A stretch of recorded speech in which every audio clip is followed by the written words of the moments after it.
The Art of War by Sun Tzu. Translated by Lionel Giles. Part I. Laying Plans. Sun Tzu said, "The art of war is of vital importance to the state. It is a matter of life and death, a road either to safety or to ruin. Hence it is a subject of inquiry which can on no account be neglected. The art of war, then, is governed by 5 constant factors, to be taken into account in one's deliberations, when seeking to determine the conditions obtaining in the field. These are 1. The moral law, 2.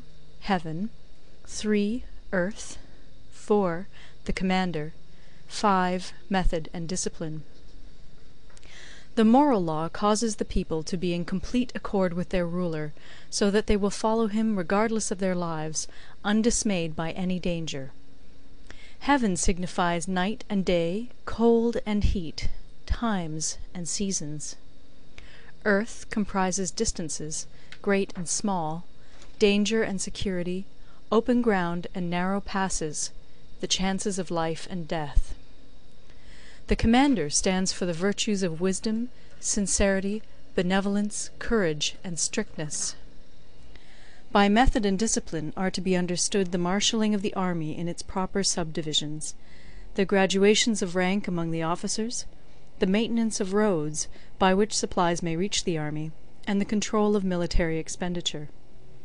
These 5 heads should be familiar to every general. He who knows them will be victorious. He who knows them not will fail.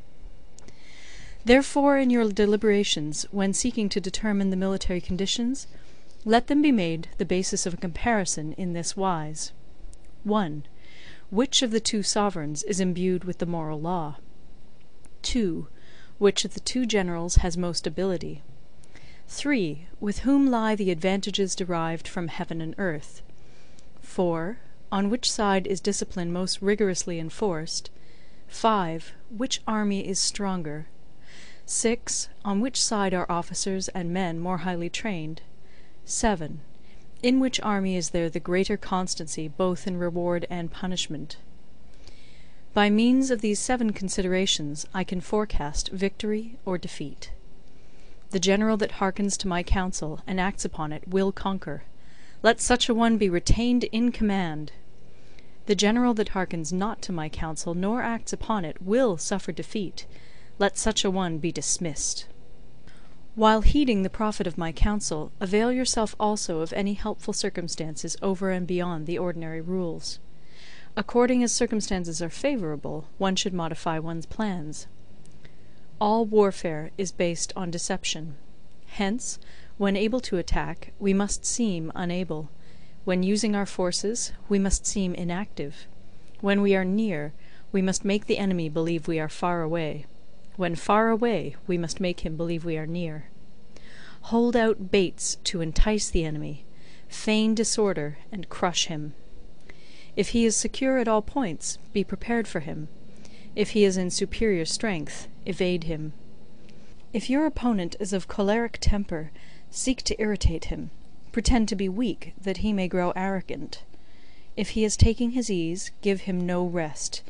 If his forces are united, separate them. Attack him where he is unprepared. Appear where you are not expected.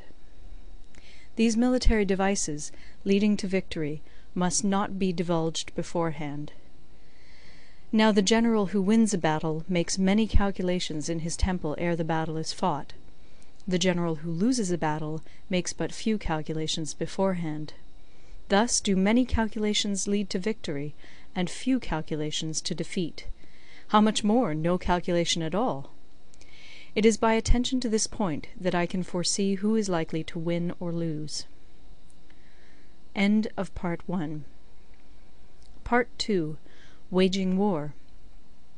Sun Tzu said, "In the operations of war, where there are in the field 1,000 swift chariots, as many heavy chariots, and 100,000 mail-clad soldiers, with provisions enough to carry them 1,000 li, the expenditure at home and at the front, including entertainment of guests, small items such as glue and paint, and sums spent on chariots and armour, will reach the total of 1,000 ounces of silver per day.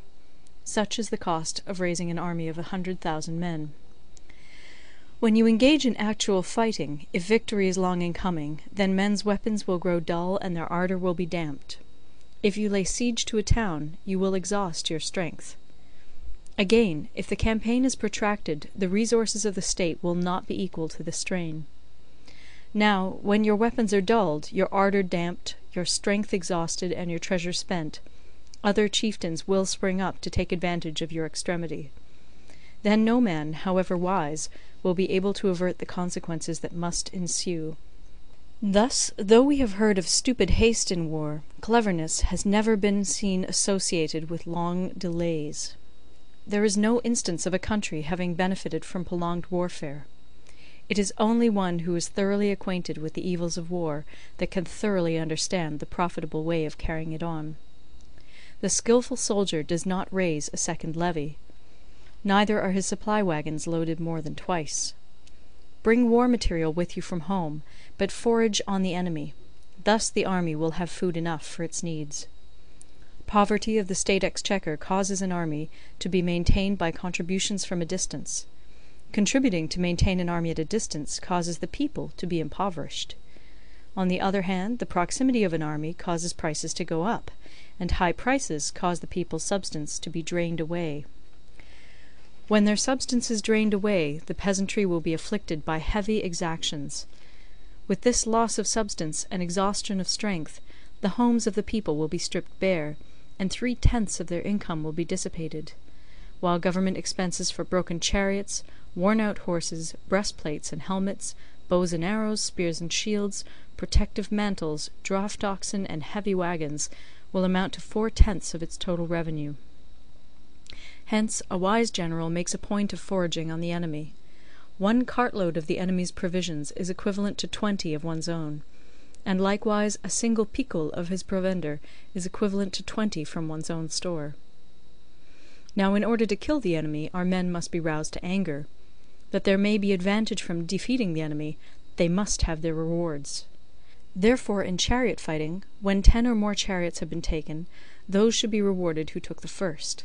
Our own flags should be substituted for those of the enemy, and their chariots mingled and used in conjunction with ours. The captured soldiers should be kindly treated and kept. This is called using the conquered foe to augment one's own strength. In war, then, let your great object be victory, not lengthy campaigns. Thus it may be known that the leader of armies is the arbiter of the people's fate, the man on whom it depends whether the nation shall be in peace or in peril. End of Part 2.